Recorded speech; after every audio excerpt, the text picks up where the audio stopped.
नमस्कार, बहुत स्वागत है आप सभी का। आप देख रहे हैं न्यूज 18 प्राइम। आपके साथ मैं हूं ममता तिवारी और मैं हूं आपके साथ प्रियंका राय। बुलेटिन की शुरुआत करेंगे राहुल गांधी से जुड़ी खबर के साथ, जहां पर रायबरेली से सांसद राहुल गांधी ने अपने संसदीय क्षेत्र का दौरा किया और इस दौरान जगह जगह राहुल गांधी जवाब दो के पोस्टर मिले, जिसमें हिंदू मुद्दे को लेकर सवाल उठाए गए हैं। ये पोस्टर किसने लगाए, ये अभी भी सवाल बना हुआ है।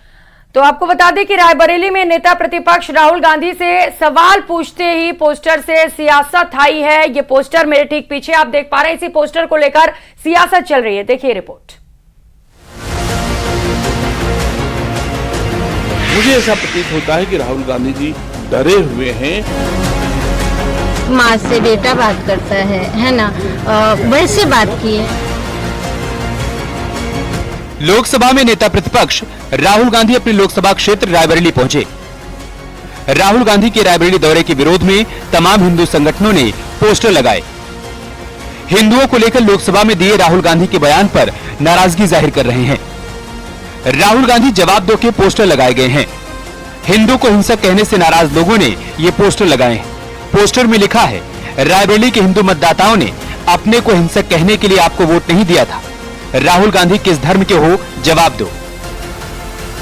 शिव जी कहते हैं डरो मत, डराओ मत, अभय मुद्रा दिखाते हैं, अहिंसा की बात करते हैं, त्रिशूल को जमीन में गाड़ देते हैं। और जो लोग अपने आप को हिंदू कहते हैं वो 24 घंटा हिंसा हिंसा हिंसा, नफरत नफरत नफरत, असत्य सत्य असत्य। कांग्रेस सांसद राहुल गांधी ने सदन में कहा था, जो लोग अपने आप को हिंदू कहते हैं वो 24 घंटे हिंसा और नफरत करते हैं। आप हिंदू हो ही नहीं। इस दौरान प्रधानमंत्री मोदी ने खड़े होकर विरोध जताया था। उन्होंने कहा था, पूरे हिंदू समाज को हिंसक कहना गंभीर विषय है। रायबरेली सांसद राहुल गांधी ने कैप्टन अंशुमान सिंह के परिवार से मुलाकात की। राहुल गांधी से मुलाकात के बाद शहीद की मां ने राहुल की जमकर तारीफ की। उन्होंने कहा, राहुल गांधी से मिलने के बाद लगा कि वो फौजियों को लेकर बहुत गंभीर है। मंच से तो वो बोलते ही रहते हैं शहीदों के लिए, फौज के लिए। आपसे जब उन्होंने बात की तो क्या प्रतिक्रिया की? जैसे एक भाई बात करते हैं, एक माँ से बेटा बात करता है ना, वैसे बात की है। इसलिए मैं और भी इमोशनल हुई थी। लग ही नहीं रहा था कि इतने बड़े पर्सन से मैं मिलने आई हूँ। नहीं, फौज को लेकर के उनके मन में क्या होता है? ये फौज के लिए अग्निवीर की बहुत बात करते हैं। हाँ, अग्निवीर के लिए वो बोल रहे हैं एकदम 100%। वो अगर वो विपक्ष में भी है तब भी वो तो आवाज उठा ही रहे हैं। अपने संसदीय क्षेत्र रायबरेली पहुंचे राहुल गांधी ने सबसे पहले हनुमान मंदिर में माथा टेका। इसे लेकर अब बीजेपी हमलावर है। यूपी के मंत्री दिनेश प्रताप सिंह ने पूछा है, हिंदुओं को हिंसक बताने वाले राहुल गांधी इतने डरते हुए रायबरेली क्यों पहुंचे हैं? क्या उन्हें डर है कि हिंदू समाज उनसे सवाल न पूछ ले कि उन्होंने हिंदू समाज को हिंसक क्यों कहा था? मुझे ऐसा प्रतीत होता है कि राहुल गांधी जी डरे हुए हैं। जो दूसरे को कहते हैं डरो मत, डराओ मत, आज डरते डरते रायबरेली आए हैं। ये उनका आचरण व्यवहार है जो उनको डरने पर मजबूर कर रहा है। और मैं समझता हूं कि राहुल गांधी जी ने जिन हिंदुओं को हिंसक कहा है, आज जो सवाल पूछ रहे हैं उसका जवाब राहुल गांधी जी रायबरेली में हो, आपको देना चाहिए। रायबरेली में राहुल गांधी एम्स भी पहुंचे। यहाँ राहुल गांधी ने एम्स की व्यवस्थाओं का जायजा लिया। रायबरेली से सांसद बनने के बाद दूसरी बार राहुल गांधी यहाँ पहुंचे। इस दौरान उन्होंने पार्टी कार्यकर्ताओं से मुलाकात की और जिले के विकास कार्यों पर चर्चा की। न्यूज 18 के लिए ब्यूरो रिपोर्ट। और प्रधानमंत्री मोदी को रूस के सर्वोच्च नागरिक सम्मान से नवाजा गया है। रूस के दौरे के दौरान पुतिन से मुलाकात में पीएम मोदी ने आतंकवाद का मुद्दा उठाया। मॉस्को में भारतवंशियों के बीच पहुंचे पीएम ने दोनों देशों के रिश्ते को बेहद खास बताया।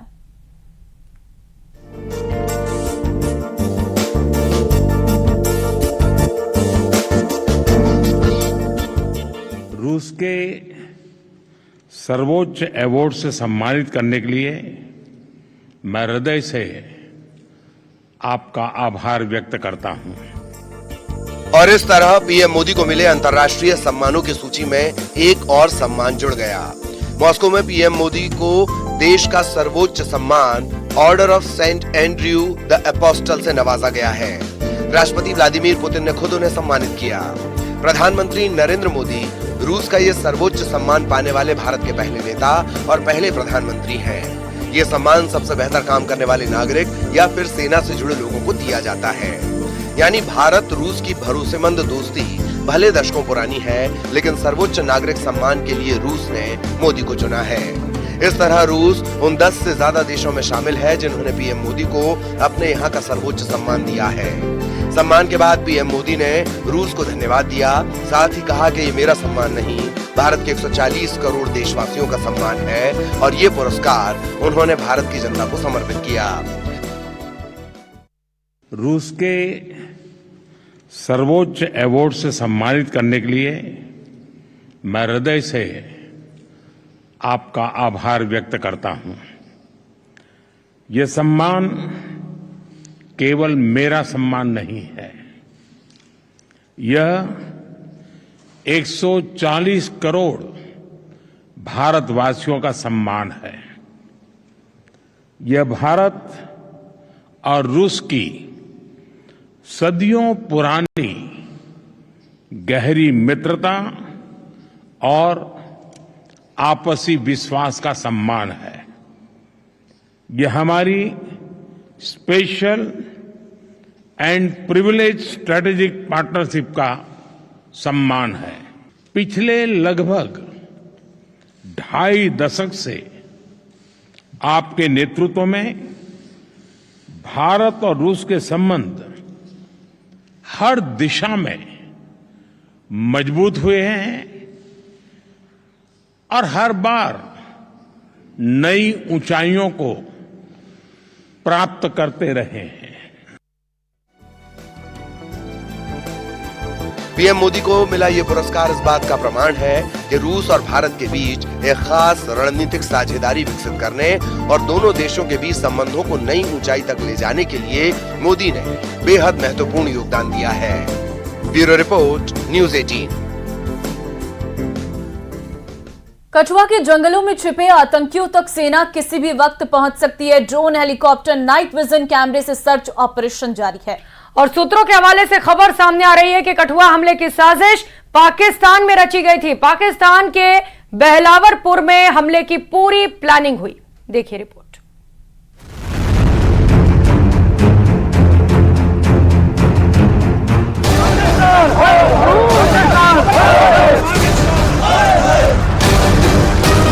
पहले ग्रेनेड फेंका, फिर 12 मिनट तक लगातार गोलियों की आवाज से कठुआ थर्रा गया। कठुआ में हमला करने वाले कायर आतंकी बस कुछ घंटों के मेहमान हैं। बदले की आग में धधक रहे देश उस खबर की इंतजार में है जब आतंकियों के सीने में हमारे जांबाज बारूद भरेंगे, जब इन आतंकियों की आखिरी चीख पाकिस्तान को दहलाएगी। जंगल में अपनी जान बचाकर बिल में छिपे दहशतगर्दों के खात्मे के लिए सेना पूरे एक्शन में है। रात के अंधेरे में स्पेशल हेलीकॉप्टर की आवाज से आतंकी थर्रा गए, क्योंकि उन्हें जहन्नुम भेजने के लिए स्पेशल कमांडो फोर्स मुठभेड़ वाली जगह पर उतर गई। अब नाइट विजन कैमरे और ड्रोन की मदद से आतंकियों की तलाश हो रही है। इस ऑपरेशन में special force, Jammu Kashmir police, SOG, अर्धसैनिक बल शामिल है। आतंकियों को निस्तेनाबूद करने के लिए सुरक्षा बल किसी भी तरह की कोताही नहीं बरतना चाहते। चप्पा चप्पा इन सुरक्षा बलों की तरफ से खंगाला जा रहा है और सुरक्षा बल इस समय न्यूज़ 18 के कैमरे में आप देखिए किस तरीके से घने जंगलों और ऊंची ऊंची पहाड़ों पर जाकर चप्पा चप्पा जो है वो खंगाला पड़ता है। तस्वीरों में आप देखिए कि किस तरीके से यहाँ पर भारी भरकम हथियारों के से लेस ये सुरक्षा बल जो है यहाँ पर कड़कती धूप में चप्पा चप्पा खंगाल रहे हैं, क्योंकि एक बड़ा आतंकी हमला हुआ है। घात लगाकर आतंकियों ने हमला किया है। 5 जवानों की जान गई है। वो 5 जवान जिन्होंने वर्दी तो पहनी थी अपने देश की रक्षा करने के लिए, जम्मू कश्मीर में ड्यूटी देने के लिए आए। अपने मुछेड़ी इलाके में वो अभी उन्होंने मोर्चा संभालना ही था कि पहले ही रास्ते में आतंकियों ने उनको अपनी गोली का निशाना बनाया। आतंकी हमले में देश ने 5 जवानों को खो दिया है, लेकिन अब बदले की बारी है और उनकी भी तलाश की जा रही है जिन गद्दारों ने आतंकियों की मदद की थी। स्थानीय लोगों के मुताबिक आतंकियों के पास आधुनिक हथियार थे। आतंकियों ने पहाड़ी से घात लगाकर सेना के ट्रक पर पहले ग्रेनेड फेंका, फिर स्नाइपर गन से फायरिंग की।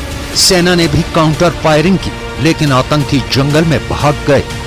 ये तो पेपर जहाँ से इधर पहुंचा था आगे, तो गाड़ी को हम अंदर शब्द दे रहे हैं तो एट ए टाइम फायर हुआ,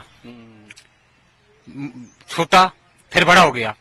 तो हमने जो अंदर आदमी 4-5 बैठे, हमने गाड़ी का आर्मी वाले को गाड़ी का टायर पंचर हो गया, क्योंकि गाड़ी तो हमने देखी थी, गाड़ी जा रही थी। उसके बाद एट ए टाइम फायरिंग शुरू होगी। इधर फायर चल रहे थे, हमको फायर दिखाई देते थे, हम दुकान से बाहर नहीं निकले। कठुआ आतंकी हमले में जांच के दौरान बड़ा पर्दाफाश हुआ है कि कश्मीर में छिपे देश के गद्दारों ने ही आतंकियों तक पूरी जानकारी मुहैया कराई और इसकी पूरी प्लानिंग हुई पाकिस्तान के बहावलपुर में। जैश के मुफ्ती अब्दुल रऊफ ने हमलों को अंजाम देने के लिए ओवरग्राउंड वर्कर प्लान बनाया था। आतंकी हमलों के लिए हुई बैठक में आईएसआई के अधिकारी भी मौजूद थे। ओवरग्राउंड वर्करों को सुरक्षा बलों के मूवमेंट की जानकारी, हथियारों और बाकी लॉजिस्टिक सपोर्ट का जिम्मा सौंपा गया था। कोई गाइड है उनके साथ में जो उनको ये सारी जगह दिखा रहा है। ये जो गाइड्स हैं, ये ओवरग्राउंड अंडरग्राउंड वर्कर जो हैं, इनके लिए पुलिस लगी हुई है और पुलिस इसके पीछे कि भाई इनको अनकवर किया जाए, क्योंकि जब तक ये नेक्सस नहीं टूटेगा ये गाइड्स का और इसका, कि तब तक ये जो है कार्रवाई चलती रही। कल से ही उनके जो एयर ड्रॉप करके जो हमारे पैरा कमांडोज वगैरह और जो बाकी एसओजी के हैं वो लोग उनके लगे हुए हैं, पर क्योंकि वहाँ पे अभी मौसम भी खराब है तो इसलिए थोड़ा टाइम लगेगा। पर इतना यकीनन है कि ये जो 3 जो घूम रहे हैं ये जल्द, इनके ज़्यादा दिन नहीं है, ये भी मारे जाएंगे। हमले की जिम्मेदारी कश्मीर टाइगर्स नाम के आतंकी संगठन ने ली है। ये संगठन प्रतिबंधित पाकिस्तानी आतंकी संगठन जैश ए मोहम्मद की ही एक शाखा है। संगठन की ओर से सोशल मीडिया पर एक पोस्ट में लिखा गया कि ये हमला 26 जून को डोडा में मारे गए 3 आतंकियों की मौत का बदला है। इस पोस्ट में ये बताया गया है अमेरिकी हथियारों की मदद से भारतीय जवानों को निशाना बनाया गया। बारिश के समय पर जब बहुत तेज बारिश होती है तब जो इनके इन्फिल्ट्रेटिंग रूट्स है वो रूट से अंदर आना बहुत आसान हो जाता है, क्योंकि बारिश के समय पर थोड़े से जो रूट्स होते हैं वो ओपन हो जाते हैं और वहां से आना बहुत आसान होता है। दूसरी चीज ऐसी कि लोकल का सपोर्ट अभी उनको मिल रहा है, जो बहुत एक सरप्राइजिंग चीज है। 10 जून को रियासी में श्रद्धालुओं की बस पर हुए हमले के लिए भी आतंकियों ने कई हफ्तों की प्लानिंग की थी और वहां भी एक लोकल गाइड से उन्हें सपोर्ट मिला था। ठीक इसी तरह कठुआ में लोकल सपोर्ट और स्लीपर सेल की मदद से पाकिस्तान में बैठे आतंकियों ने बड़ी साजिश को अंजाम दिया, लेकिन अब सेना ने ठान लिया है कि वो आतंक का खात्मा कर ही दम लेंगे। क्या हाथरस में हुई भगदड़ में भगौड़े बाबा सूरजपाल कहीं से भी जिम्मेदार नहीं है? 121 लोगों की मौत हो गई, लेकिन बाबा का बाल भी बांका नहीं हुआ। जांच में बाबा को क्लीन चिट मिल गई। सवाल यही कि क्या सूरजपाल सच में इतना भोला है या बाबा का रसूख इतना है कि जांच रिपोर्ट में उसका नाम दबा दिया गया। ये रिपोर्ट देखिए।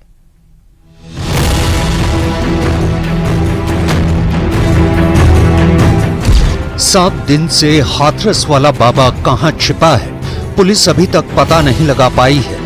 हाथरस में भगदड़ के 7 दिन बाद मामले की जांच रिपोर्ट सीएम योगी को सौंप दी गई। 2 सदस्यीय जांच समिति ने अपनी रिपोर्ट में लिखा है कि हादसे के कार्यक्रम के लिए आयोजक मुख्य जिम्मेदार हैं। एसआईटी रिपोर्ट में यह कहा गया है कि आयोजकों ने तथ्य छिपाकर सत्संग की अनुमति ली है। उन्हीं की लापरवाही से ये हादसा हुआ है, क्योंकि भीड़ को आमंत्रण देकर पर्याप्त इंतजाम नहीं किया गया था। रिपोर्ट में यह भी लिखा है कि भीड़ के बावजूद बैरिकेडिंग और पैसेज की व्यवस्था नहीं थी और आयोजक मंडल ने पुलिस से बदसलूकी की थी। रिपोर्ट के मुताबिक स्थानीय पुलिस प्रशासन भी हादसे के लिए जिम्मेदार है। सूरजपाल के वकील ने कहा कि वो इस जांच रिपोर्ट से संतुष्ट हैं। इसकी जांच हो रही है पूरी तरह से और हम अपने जो घटना के समय के प्रत्यक्षदर्शी हैं, इंसिडेंट हुआ, जो इंजर्ड हैं, नारायण साकार हरि के फॉलोअर्स से मानते हैं, वो पूरी तरह से जांच में भी भाग ले रहे हैं, इन्वेस्टिगेशन में भी भाग लें और जाएं भी, जो भी स्टेटमेंट उनसे पूछा जाए, सच्चाई पूछी जाए, वो सच बताएं जाके। इस रिपोर्ट के आधार पर यूपी सरकार ने बड़ी कार्रवाई की है। सरकार ने हाथरस के सिकंदरा मऊ से एसडीएम और सीओ को निलंबित किया है। इन दोनों अधिकारियों समेत 6 और अफसर निलंबित किए गए हैं। लेकिन सांसद चंद्रशेखर आजाद ने कहा है कि बाबाओं को बचाने के लिए अधिकारियों पर एक्शन लिया जा रहा है। अच्छा लगता है इन बाबा को इसलिए बचाया जा रहा है क्योंकि बहुत सारे बाबा इस काम कर रहे हैं। अगर एक बाबा पे कार्रवाई होगी तो आने वाले कल में दूसरे बाबाओं पे भी कार्रवाई होगी। ऐसे बाबाओं पे और ऐसे जो है लापरवाह अधिकारियों पे सब पे कार्रवाई। बाबाओं के साथ देश चलाओगे तो फिर यही घटना होगी। मैं लोगों से अपील करूंगा कि बचे अंधविश्वास पाखंडवाद से। बाबा सूरजपाल इतने बड़े हादसे से साफ बच निकला हो, लेकिन संत समाज ने उसके खिलाफ मोर्चा खोल दिया है। अखिल भारतीय अखाड़ा परिषद ने सूरजपाल जैसे बाबाओं को फर्जी संत घोषित करने का ऐलान किया है। प्रयागराज के तीर्थ पुरोहितों ने नारायण साकार हरि को पाखंडी बताते हुए जनवरी 2025 में आयोजित होने वाले महाकुंभ मेले में प्रवेश न करने का अल्टीमेटम दिया है। हाथरस भगदड़ मामले में सुप्रीम कोर्ट भी सुनवाई के लिए तैयार हो गया है। इसके लिए कोर्ट में याचिका दी गई है जिसमें हाथरस मामले की स्वतंत्र जांच कराए जाने की मांग की गई है। बाढ़ और बारिश ने देश के कई हिस्सों को प्रभावित किया है। मौसम विभाग ने आज 7 राज्यों में अति भारी बारिश का अलर्ट जारी किया है। इनमें अरुणाचल प्रदेश में मेघालय है, असम है, गोवा है, महाराष्ट्र और कर्नाटक शामिल है। इसके साथ ही 13 राज्यों में बारिश का ऑरेंज अलर्ट जारी किया गया है। देखिए रिपोर्ट।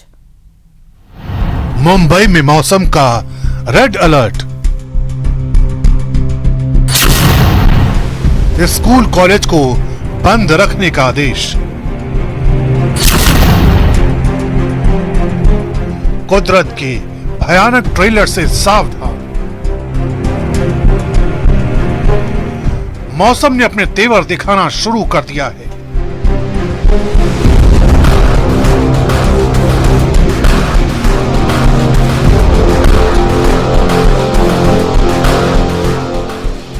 बेहद कम वक्त में बेहिसाब बारिश ने सिस्टम को धराशायी कर दिया है।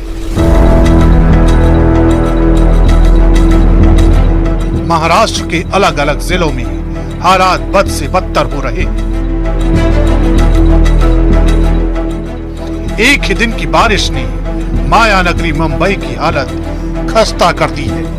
दौड़ते भागते शहर पर बारिश ने ऐसा ब्रेक लगाया है कि हर किसी के चेहरे पर आने वाले खतरे की झलक साफ देखी जा सकती है। सांता क्रूज, कोलाबा, बायकुला, माटुंगा, सायन, दहिसर, राम मंदिर और विक्रोली में कुछ ही घंटों के भीतर बारिश ने जबरदस्त नुकसान किया है। महाराष्ट्र के बुलढाना से आई इन तस्वीरों को देखिए।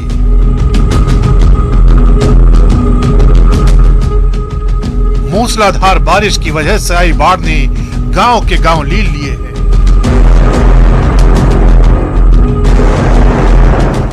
अचानक आई मौसम की साफत की वजह से सैलाब के बीच कई लोग फंस गए।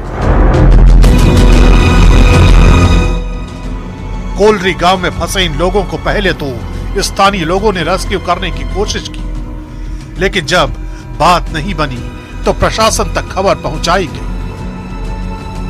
और आखिरकार लंबी जद्दोजहद के बाद लोगों को इस मुसीबत से सुरक्षित बाहर निकाल लिया गया। मध्य प्रदेश के बैतूल से भी रोंगटे खड़े कर देने वाली तस्वीरें आई हैं। यहाँ 2 घंटे की मूसलाधार बारिश की वजह से पहाड़ी नदी में अचानक सैलाब आ गया, जिस वजह से एक महिला उफनती नदी के बीच फंस गई। लेकिन एक शख्स ने उफनती लहरों के बीच न सिर्फ अदम्य साहस दिखाया, बल्कि इस महिला को सैलाब के शिकंजे से सुरक्षित निकाल लिया।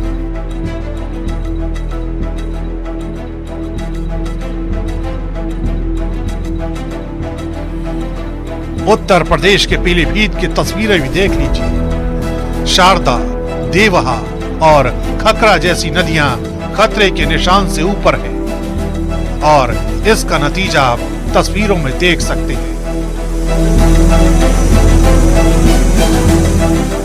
पीलीभीत की गली गली तक सैलाब ने दस्तक दे दी।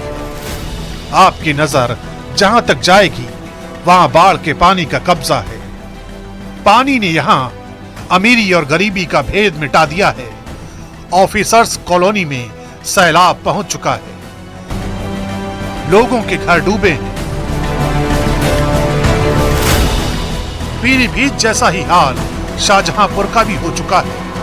खन्नौत नदी का पानी अपनी हदों के पार जा चुका है।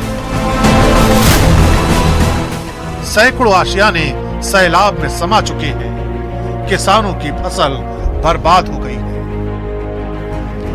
मैदानी इलाकों की इस तस्वीर के बाद अब आपको दिखाते हैं हिमाचल प्रदेश से आई ये तस्वीरें।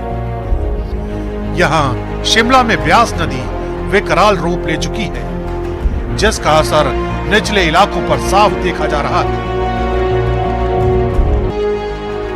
फिलहाल लोगों को एहतियात बरतने के निर्देश दिए गए हैं और ऐसी जगहों पर जाने के लिए साफ मना किया गया है जहां भारी बारिश और लैंडस्लाइड की आशंका लगातार बनी हुई है।